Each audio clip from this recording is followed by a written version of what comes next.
Agora, eu gostaria de passar a palavra para a Thalíria Petroni, deputada federal, que vai fazer fala em nome da liderança do PSOL.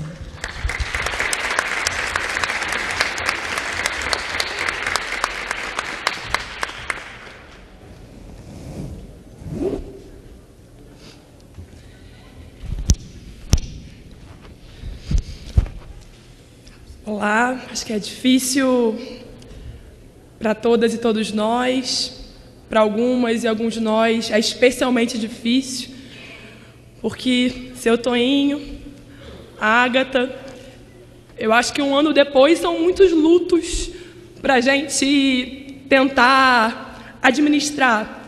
É o luto dessa mulher que o mundo conheceu, essa mulher que virou símbolo de dor, mas também de tanta resistência para o mundo inteiro, símbolo de tanta violação aos direitos humanos que acontece sistematicamente no Brasil, mas também símbolo da resistência a essas violações, o luto desse trabalhador que estava ali acompanhando o dia a dia da Mari e fazendo, Ágata, a possibilidade desse dia acontecer das 6 da manhã à meia-noite. E é o luto também da gente que convivia mais de perto, o luto da risada, o luto do abraço, o luto dessa mulher que fazia desse ocupar de um espaço político que é tão pouco nosso, para nós mulheres, tão hostil, em especial para nós mulheres negras, para as mulheres indígenas. Hoje a gente tem aqui uma representante do povo indígena, mais de 500 anos depois. E a convivência com a Mari era uma convivência que fazia dessa ocupação, escrevi um monte de coisa aqui, já não estou nem olhando mais, da ocupação desse espaço, uma ocupação menos dolorosa, porque uma ocupação compartilhada, no que a Mari sempre dizia, eu sou porque nós somos, nessa lógica de quilombo mesmo, sabe? Porque quilombo é coletividade, é horizontalidade, é troca, é algo que essa lógica da barbárie do capitalismo ousa, tenta cotidianamente fazer com que a gente esqueça essa forma do bem viver, que eu acho que é um pouco da saudade que eu tenho da Mari, assim. O quanto era bom poder compartilhar com ela a ocupação desse espaço que é tão pouco nosso. Esse aqui, então, chegar aqui, isso aqui é a expressão de um Brasil colonial, é o fazendeiro, é o ruralista, é o banqueiro, homem que também tem cor, os mesmos barões do café, senhores do engenho, que tem sangue nas suas mãos pela execução de Marielle Anderson.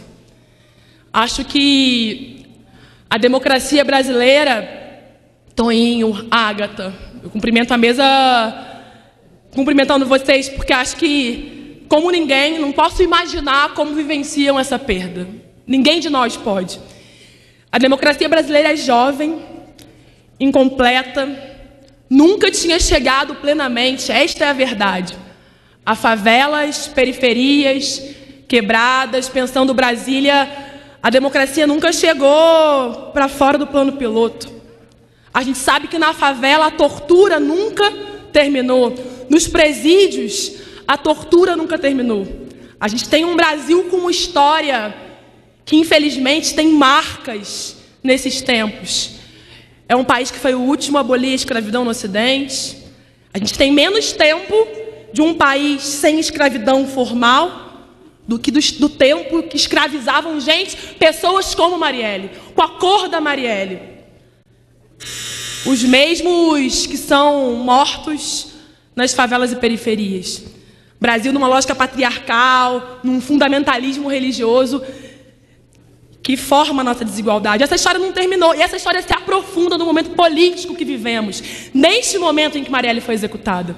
Se a democracia era frágil, a gente, um ano depois de uma execução política, de um crime político, não termos a resposta, não de quem apertou o gatilho, que merece ser responsabilizado, não falamos de vingança, a gente está falando de responsabilização, porque vingança, Marielle detestaria que falasse o nome dela.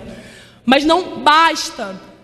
A gente tem uma fragilidade democrática que está explícita no momento que, um ano depois, não sabemos. Aliás, não nos contam, não explicitam quem mandou matar Marielle e, com isso, matou o trabalhador Anderson, que sustentava... Estou caminhando para concluir. De Marielle exercer o seu exercício enquanto parlamentar. O Estado brasileiro tem sangue nas mãos. Não há possibilidade de haver crime organizado, de haver milícias, sem o braço do Estado brasileiro. As milícias têm o seu braço econômico, o seu braço militar, armado, e o seu braço político. Elegem senadores, elegem deputados. E no Rio de Janeiro não há separação entre crime, política, milícia. É importante dizer isso porque se a gente tem essa dor desse luto que é mais pessoal, afetivo, se a gente não denuncia o que acontece no Rio de Janeiro, não só no Rio de Janeiro, em vários cantos do Brasil, se não avança para a possibilidade de lutar por uma democracia real, radical, inclusiva.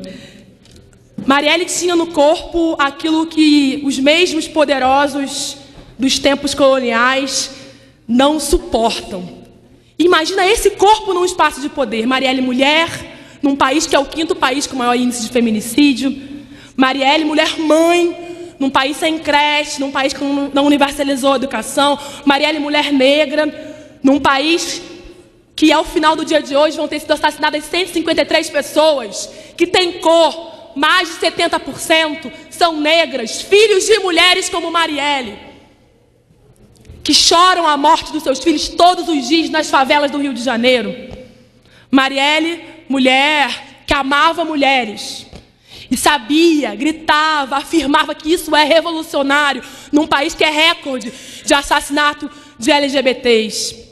Marielle, mulher defensora dos direitos humanos num país também recorde de assassinato de defensores de direitos humanos, aqueles ligados aos direitos indígenas, à luta pela terra, mas também aqueles que denunciam as violências nas cidades.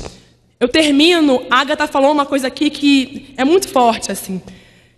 Dizem que a morte da Marielle, a gente coloca a morte da Marielle acima de alguém.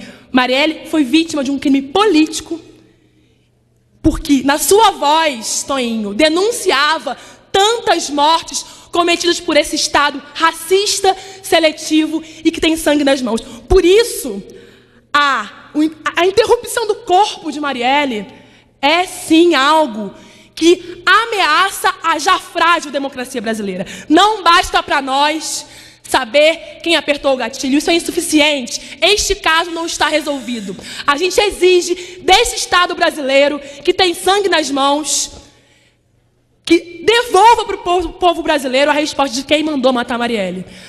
A luta nesse momento de governo autoritário, que avança sobre corpo negro de mulher, LGBT, trabalhador, a luta é por memória, verdade e justiça.